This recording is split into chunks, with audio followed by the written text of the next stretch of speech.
All right, so today we're going to talk about how to put hand claps in your song.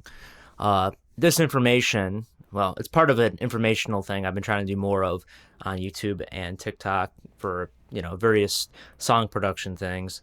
But this information is just stuff that I've kind of come up with. I don't think I ever really read a book or any interviews or anything on how to put hand claps in anything. I just kind of figured it out on my own, and this is what works for me. I don't know if anybody else does it this way, but I'll find out, I guess. Anyways, your two hands starting off can make different sounds depending on how and where you strike them together. So I think there's probably about 3 or 4 different sounds I think I can get out of my own hands. So starting off, I guess I'll show you what I can do. So the first one is kind of like a golf clap. You can get like a very kind of light, thin kind of clap. You can also get one that has a lot of like low end in it, and it's just very big, I guess you can say. You know, and then you can get one that's kind of like in the middle, and it's kind of just or something like that.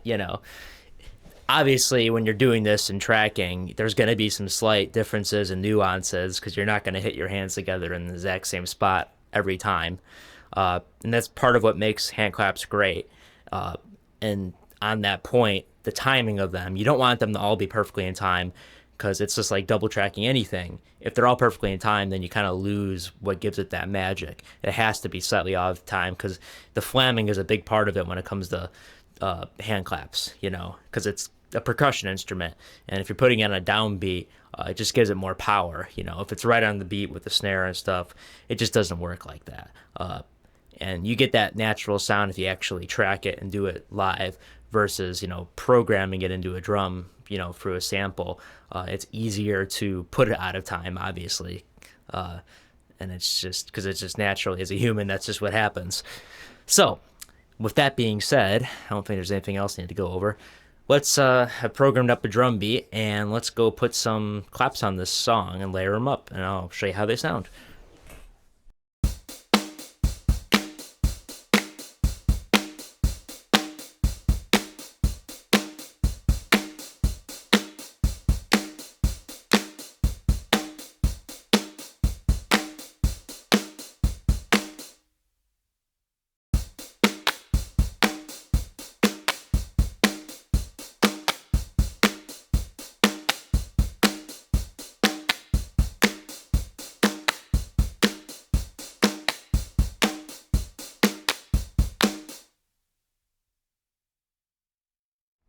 All right, so I hope you enjoyed that. The first one was kind of the standard putting the claps on the downbeat kind of thing. Nothing really too special about that. Still very popular in music today, especially pop.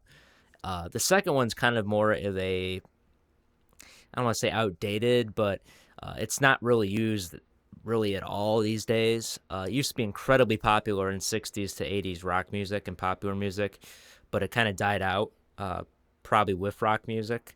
Uh, but it can be a very useful tool, I think. It's kind of a cool pattern to put in a song.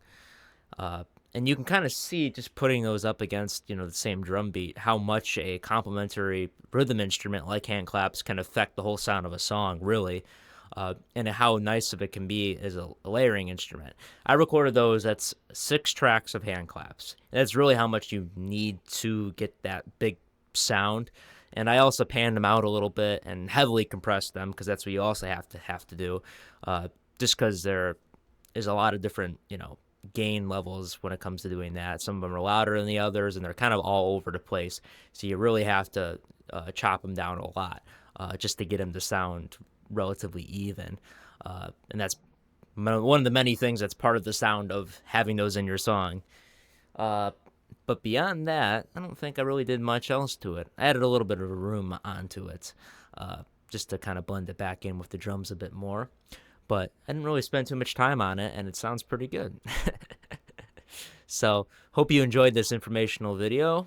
Maybe I'll make more. Probably will. And go put some hand claps in your song.